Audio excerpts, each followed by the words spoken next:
Excess Megazine, bringing the heat to the World Wide Web, baby. Ha!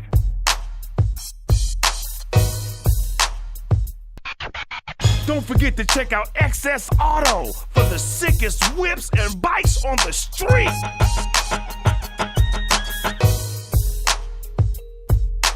Yeah, step inside the arena. XS Games got mad heat, you heard? Check it out. Can you beat me? I don't think so, baby. Yeah, it's going down, especially in that NBA Live 06. Yeah! XS Megazine, bringing the heat to the World Wide Web, baby. Ha! Welcome back to XS Megazine. I'm your host, Kat, and you're here with new Universal recording artist, Chamillionaire. We're just here to talk about his new album that's going to be hitting the market soon and get to know a little bit more about him.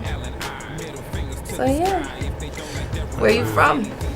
I hail from Houston, Texas. You know, they call me the Mixtape Messiah. I'm one of the biggest mixtape movers out there in that southern region, in that area.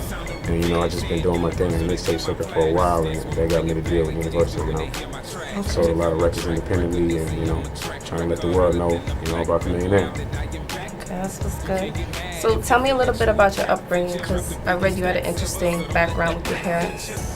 Yeah. When I was coming up, it was kind of crazy because, you know, my dad was Muslim, you know what I'm saying? He wasn't just like, you know, he was like a real big Muslim, you know what I'm saying? Like, he was the president of the Muslim Association in Houston, and Hakeem Olajuwon went to his mosque, you know what I'm saying? And he was like a real strong, sturdy, mean type of dude, you know what I'm saying? And then my mom, she's like the complete inverse, just like a real nice, friendly Christian lady, you know what I'm saying? And it was just like, growing up, you know, between that, you know, as kids, my brothers and all of us, we used to just have to make decisions all the time because my dad would take us to the mosque and then my mom would sneak us out earlier to church.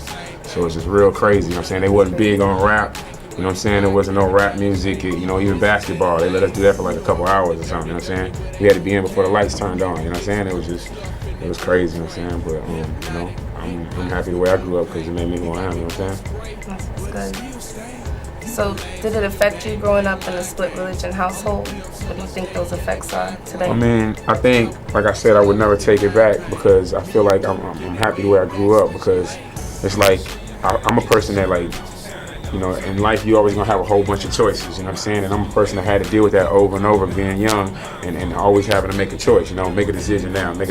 Who you living with, my mom, or you gonna live with dad, you know what I'm saying? Like, all that type of stuff, it just made me who I am, and I feel like I know who I am, I know how to make decisions, and I know how to stand by them, you know what I'm saying? Like, I believe in my gut now. A lot of things, even being on a major label, everybody's gonna have an opinion about something, but I just trust my gut and just go with it, and I can do that comfortably because the way I grew up, I've been doing this, you know what I'm saying? Yeah, definitely. So yeah, so you say you're good at making decisions. I see during your career you've made a lot of career moves. Yes. You know, I think you started with Swisher House and moved to Paid in Full.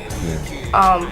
Has it been easy for you to make those transitions because of that, you know, what's been instilled with you from the start of your family? I mean, it's easy for me to actually make the decision, but it's not been easy doing it because a lot of times, you know, everybody has an opinion about everything. What's good, what's bad, what's wrong, and, you know, I always trust in my gut, you know.